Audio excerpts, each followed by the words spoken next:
Welcome back. Once again, my name is Aaron Slusher, and today we'll be reviewing, rating, and going over facts about Alien 3. Alien 3 came out in 1992. Now, there are two versions. There's the 1992 theatrical release, and then there's a 2003 director's cut, or assembly cut. It's called the director's cut, but the director wanted nothing to do with it anymore because he hated the movie. A lot of people hated this movie. I'm an Alien fan, and I don't not like it, and I don't really like it. I'm like in between. But I'm reviewing right now. What we're going to go over is the original theatrical release, because to me, that was the somewhat better version because it fit together a lot better, I think. Just a little. But in the director's cut, there's a lot more dialogue to certain scenes that make things work better than the theatrical release didn't. But I'll chime in from time to time in this review about what was different, what they changed, and what they originally had planned. Now, if you really liked Aliens, then you're not going to like this movie. You're really not. Because Alien went from like a masterpiece sci-fi thriller, and then it went to Aliens, which was a masterpiece sci-fi action, and then to this. Alien 3, one of the original scripts, actually turned into a game.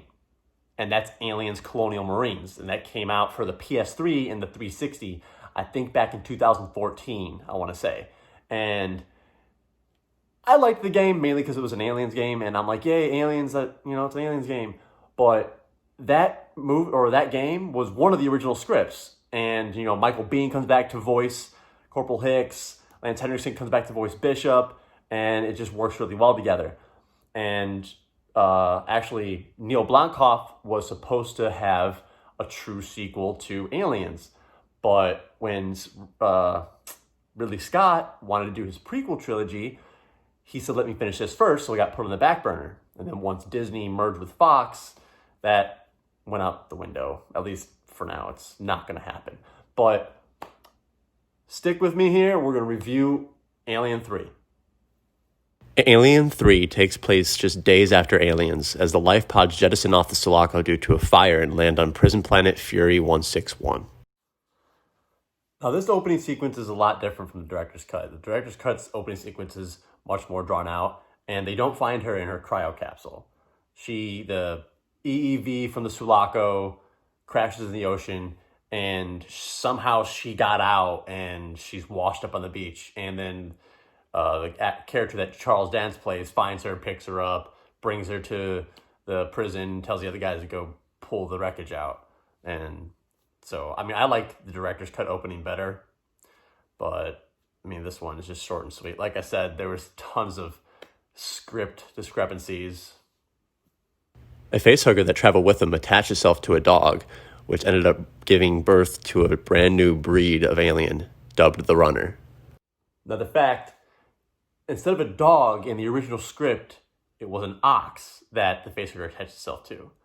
But once they already recorded the scene of the freaking dead ox, they decided not to include a live ox in the scenes because it was too overbearing and cumbersome to drag this ox around, and like what purpose would it be, or I don't know. It's stupid, so they decided to go back with the dog.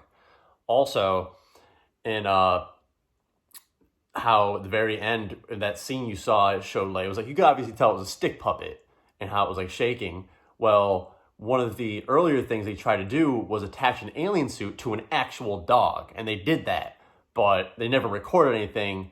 But they just thought it looked too stupid because, a dog, no matter how much you train it, it's gonna like turn its head and shit. So they thought it looked too funny, so they didn't use it. Ripley reactivates Bishop and asks if there were aliens on board. He tells her that they are with them all the way. She finds out the alien will not hurt her because she has the queen inside of her. A little fact about the Bishop scene. So originally they were going to have put prosthetics on Lance Henriksen's face and stuff and have him hide under a table. But then they realized that the damage that they had put on the dummy was so extensive that it would just look way too fake and be overbearing on Lance Henriksen's face, and it just wouldn't be realistic enough. So they ended up making an android to play an android. The director wasn't too happy with that. He thought that was stupid. but he got to voice the robot, so at least you get some of that. Ripley and the other prisoners devise a plan to trap the alien in a toxic waste dump, but as you can assume, that plan goes awry. Okay, so I'm going to talk about the alternate scene to this scene, the extended scene that's in the director's cut. See, in the director's cut, the plan still goes awry. Everything blows up and stuff. But one of the prisoners actually lures the alien into it after everything explodes and sacrifices himself. And then they close the doors and it's trapped. And then it leads to like an extra 5 minutes of footage, which I think is better. That's one of the better things about the director's cut. Instead of just, oh shit, we failed. But that's the one thing about the director's cut that makes it actually better. Ripley and the other prisoners devise a new plan to trap it in the leadworks and then douse it with hot lead. Once piping hot, they pour water on it and that bitch explodes. What a fitting end. The company shows up and Bishop tries to convince her to come back with them. Now, if you've seen Alien 3, you already know how it ends. If you haven't seen it, you could maybe guess how it ends. But with the theatrical release and the director's cut, the ending is the same. The outcome is the same, but what happens during the outcome isn't, which I like the ending to the theatrical release better. It's just much more satisfying and just fulfills Ripley's character arc the best. What she's been through and, she finally achieves what she's been trying to do and stuff. And it's just more dramatic in how she achieves that. In the director's cut, it's less dramatic. But once again, if you're gonna watch this, I would just suggest the theatrical cut. There are some cool things in the special edition or the director's cut.